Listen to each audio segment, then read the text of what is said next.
Ditën e mërkur, gjykata kundër korrupsionit dhe krimit të organizuar la në fuqi vendimin e SPAK për sekuestrimin e telefonit dhe kompjuterve zyrtare privat të drejtoreshës antikrimit kibernetik në Policinë e Shtetit, Ervina Gjana. Sekuestrimet në Zyrë dhe Banes ju bën 2 javë më parë në kuadër të hetimit për lidhjet e saj dhe të bashkëshortit Renato Ristic me grupin mafioz Agasi, të cili dyshohet se i jepte informacione nga sistemi Teams për aksionet e policisë dhe të dhëna konfidenciale që vinin nga agjencitë partnere të SBA-s dhe BE-s. Më konkretisht, drejtoresha e sektorit të sekreteve të policisë është proceduar penalisht nga SPAK me prova për përfshirje në grup të strukturuar kriminal me aktivitet mashtrime online, call center, ndërhyrje në sistemet informatike dhe bashkëpunim në krimin kibernetik. Por drejtori i policisë së shtetit Ilir Proda nuk po e shkarkon Ervina Gjanën, megjithëse ajo është proceduar penalisht për lidhje aktive me grupin mafioz Agasi, për dekonspirim të aktivitetit të policisë, agjencive partnere dhe për cënim të sigurisë së sistemeve elektronike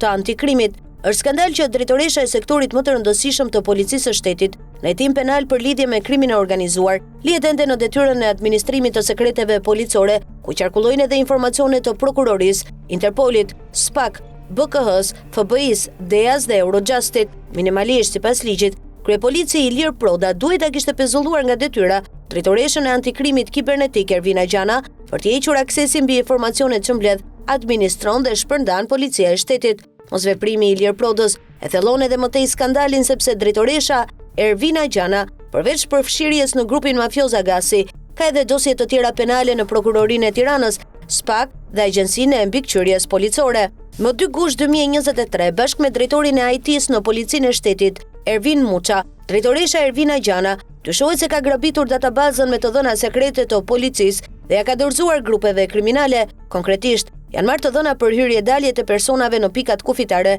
dokumente biometrike, generalitete, ngjarje kriminale, aksione policore, dosje hetimore, emra informatorësh, persona në gjurmime e kërkim, si dhe komunikime e raporte sekrete. Më 30 maj 2014, kur Ervina Gjana ishte specialiste IT-e në drejtorinë e Policisë së Shtetit, SHQBA, e kallzoi në prokurori dhe e pezulloi nga detyra, pasi kishte vjedhur harddiskun e kompjuterit zyrtar, ku ruheshin të dhënat tepër sekrete. Megjithatë, përmes ndikimeve politike dhe lidhjeve me krimin, çështja penale u pushua. Ervina Gjana u rikthye në polici dhe më pas u emërua drejtoresha antikrimit kibernetik, tashmë sërish e proceduar penalisht nga SPAK për veprimtari të ngjashme. Në nëntor 2024, drejtori i Policisë së Shtetit Ilir Proda, me urdhër të klaneve mafioze brenda dhe jashtë pushtetit, e caktoi Ervina Gjanën drejtuese të komisionit që përzgjodhi 48 shefa komisariatesh. Por as kryeministri Edi Rama nuk po e shkarkon Ilir Prodën, megjithëse prej më shumë se 1 viti SPAK i ka sekuestruar telefonin dhe ai është në hetim për dekonspirim aksionesh.